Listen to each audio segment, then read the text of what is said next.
Kembali lagi di Cahaya Hati Indonesia dan alhamdulillah kita akan mencoba untuk menjawab pertanyaan yang sudah masuk melalui media sosial kita.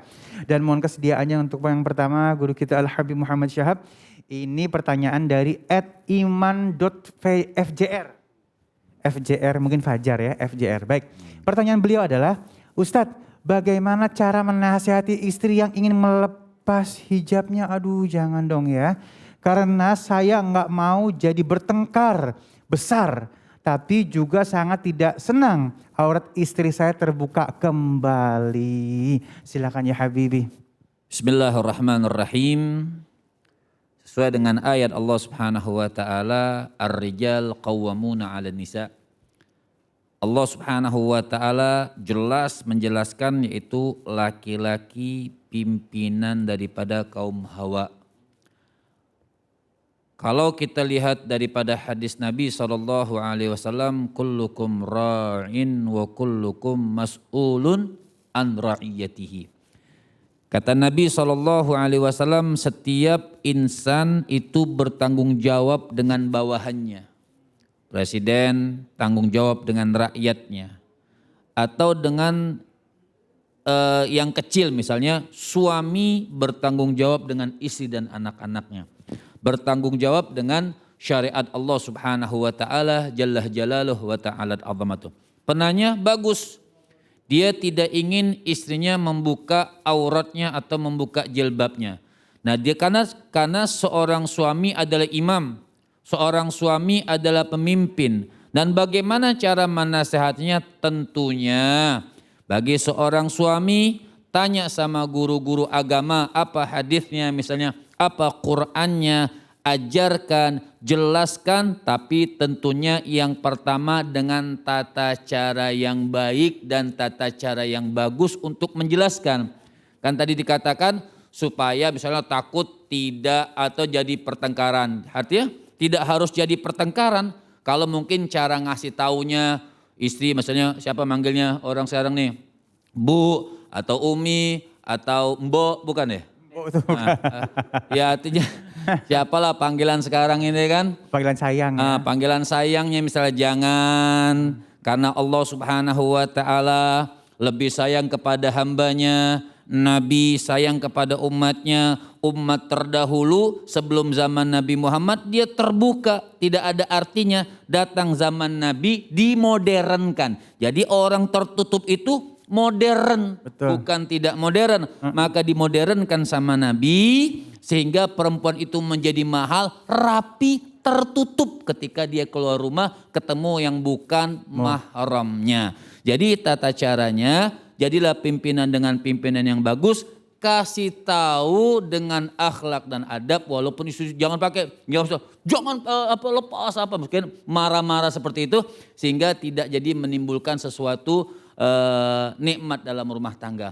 Kasih tahu dia bagus-bagus, insya Allah Allah berikan dia hidayah taufik, dan suami bangun malam sujud sama Allah, tahajud minta sama Allah, ya Allah berikan hidayah taufik kepada istriku, jangan sampai dia buka jilbabnya. Seperti itu. Artinya ngadukan sama Allah Subhanahu wa ta'ala jalla jalaluhu wa ta'ala azamatuh. Masya Allah, kalau aneh memilih ribut gede dari tanggung jawab laki juga nanti ya di akhirat ya. Tanggung jawab seorang laki-laki ya? Nanti ditanya sama Allah kenapa istrinya buka jilbab. Allahu Akbar. Baik, terima kasih ya Habibi ilmunya, dan masuk ke dalam pertanyaan yang kedua nih. Dari @zul_mdz kepada guru kita Al-Ustadz Fahmi Salim. Benar nggak sih Ustadz oh ini salah nulisnya ya. Benar nggak sih Ustadz kalau kita ngelakuin salah di siang hari, sholat taubatnya harus malam hari? Dan sebaliknya, ada nggak sih waktu terbaik buat sholat taubat? Ya ini benar ya, baik silakan guru kita. Hilman Fauzi, ini salah tulisannya di sini ya. Silakan guru. Iya baik. Jadi pertama, kalau kita sudah tahu berbuat dosa, berbuat salah, langsung bertaubat.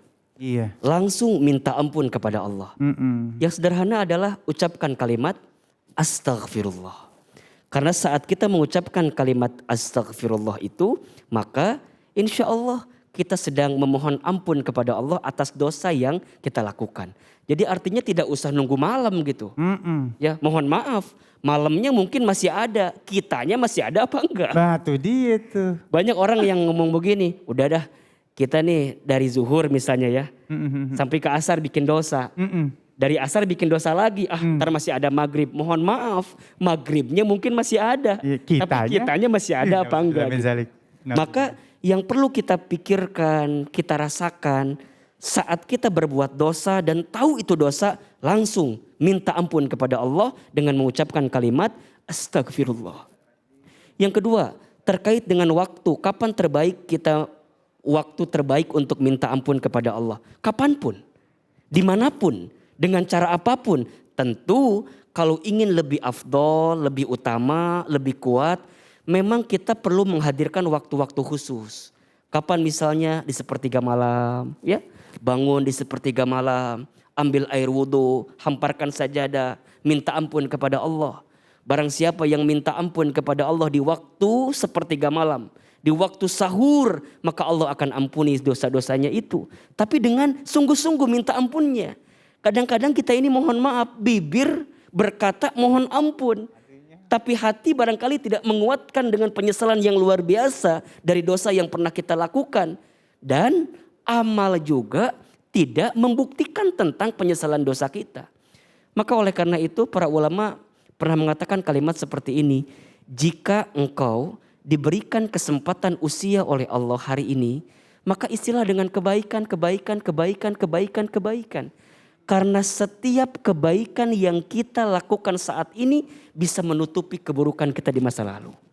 Jadi minta ampunnya iya, ya istighfarnya iya, taubatnya iya.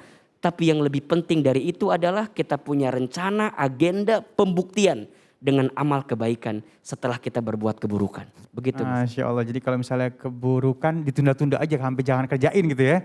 Kalau misalnya kebaikan jangan ditunda-tunda. Ya, Masya Allah, terima kasih guruku Al-Ustadz Hilman Fauzi. Baik, dan jamaahku yang dimuliakan Allah Subhanahu Wa Taala, habis ini semangat yuk karena kita akan memperbaiki bacaan Al-Quran kita di ngaji yuk. Jangan kemana-mana, tetap bersama kami di Cahaya Hati Indonesia.